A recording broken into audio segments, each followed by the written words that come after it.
पाकिस्तानी सैनिकों ने लगातार 10वीं रात भी नियंत्रण रेखा पर संघर्ष विराम का उल्लंघन किया।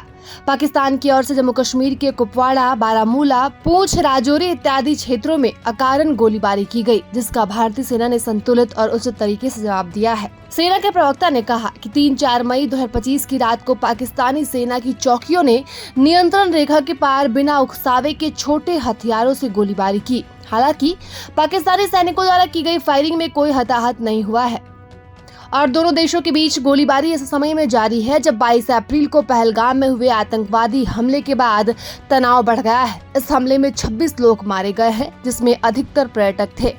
पाकिस्तान की हर हरकत पर भारत माकूल जवाब दे रहा है। जम्मू कश्मीर में नियंत्रण रेखा पर विभिन्न सेक्टर में 9वीं रात भी भारत और पाकिस्तानी सैनिकों के बीच गोलीबारी हुई। अधिकारियों ने बताया कि पाकिस्तानी सैनिकों ने संघर्ष विराम समझौते का उल्लंघन करते हुए गोलीबारी की, जिसका भारतीय सेना ने सही तरीके से जवाब दिया। इस दिन भी गोलीबारी में किसी के हताहत होने की सूचना नहीं है और 22 अप्रैल को जम्मू कश्मीर के पहलगाम में हुए आतंकवादी हमले के बाद इस तरह की घटनाओं में तेजी आई है। इस हमले में 26 लोगों की जान गई थी, जिसमें अधिकांश पर्यटक थे। हमले के बाद भारत सरकार ने कड़ा रुख अपनाते हुए सिंधु जल संधि को अस्थायी रूप से निलंबित कर दिया। इसी के कुछ घंटे बाद 24 अप्रैल की रात से पाकिस्तानी सैनिक नियंत्रण रेखा पर विभिन्न स्थानों पर बिना किसी उकसावे की गोलीबारी कर रहे हैं। इस सीमा पर तनाव और बढ़ गया है और दोनों देशों के बीच हालात और गंभीर हो गए हैं। वहीं जम्मू कश्मीर के मुख्यमंत्री उमर अब्दुल्ला ने शनिवार को दिल्ली में प्रधानमंत्री मोदी से मुलाकात की है। 22 अप्रैल को पहलगाम में हुए आतंकवादी हमले समेत विभिन्न मुद्दों पर उनके साथ चर्चा की। प्रधानमंत्री मोदी के आवास पर दोनों नेताओं के बीच ये बैठक करीब आधे घंटे तक चली और सीएम उमर अब्दुल्ला ने प्रधानमंत्री मोदी को जमीनी हालात के बारे में जानकारी दी।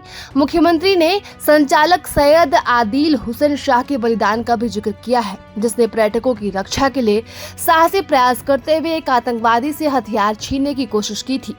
और अधिकारियों ने कहा कि इस बैठक में हमले से तेजी से बढ़ते पर्यटक उद्योग और आगामी अमरनाथ यात्रा पर पड़ने वाले प्रभाव पर भी चर्चा हुई। अमरनाथ यात्रा 3 जुलाई को 2 मार्गों से शुरू होने वाली है और 48 किलोमीटर लंबा पारंपरिक पहलगाम मार्ग अनंतनाग जिले में है।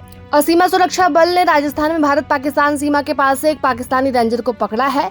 यह घटनाक्रम जम्मू कश्मीर के पहलगाम में आतंकवादी हमले के मद्देनजर दोनों देशों के बीच बढ़ते तनाव के बीच देखने को मिला। इससे पहले सीमा सुरक्षा बल के एक जवान को पाकिस्तान रेंजर्स द्वारा पकड़ लिया गया। वह अभी भी पाकिस्तानी सेना के कब्जे में है और सूत्रों के हवाले से मीडिया में खबर है कि राजस्थान में बीएसएफ ने एक पाकिस्तानी रेंजर को पकड़ा है।